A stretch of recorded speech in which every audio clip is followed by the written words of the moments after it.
Today we're going to discuss an aspect that sometimes we see people wandering around that aspect in our communities and society, and that is complaining that we do not have what we need to start with, which is a false narrative. We must learn to work with what we have. Why do I say so? The reality is that you will never have enough, and what you have is yourself, and within yourself you have what is called a gift, your talents, your inner talents. But unless you unleash those talents, you will never even know that you have something. So first of all, let's start by appreciating that we have a gift. If my gift is talking, I'm talking and communicating solutions to the community. If your gift is singing, you can use your songs to pass a message that can inspire a kid in a village to turn his passion into profit. If your gift is teaching, you can teach people to learn solutions. So what's my point here? My point is that we complain about what we don't have rather than using what we have to be able to make progress, because let's never forget that you can only get what you don't have by using what you have. And what you have is you. What you have is your skill. What you have is turning your talent to a skill and then turning your skill to value. And that's how you can make a difference. So let me just take a very simple example. You get up in the morning, you say you don't have money. But you forget to know that at least if you know how to turn waste to briquettes, you can look around and find out those who are training people to turn waste to briquettes.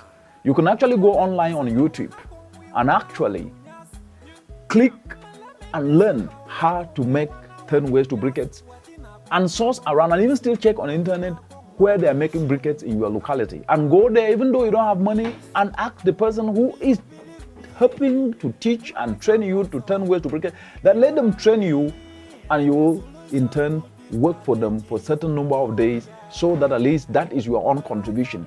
But you get knowledge, and out of gaining that knowledge, you can now start your own business of turning waste to briquettes.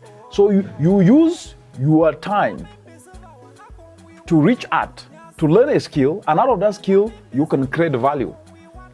So if your skill is talking, you can use your talking to communicate solutions, and you can earn from that. So my point is simple. You must learn to work with what you have. And what you have is you, and is your skill, because your skill is the biggest premium. So if you use your skill to create value, capital will flock to you.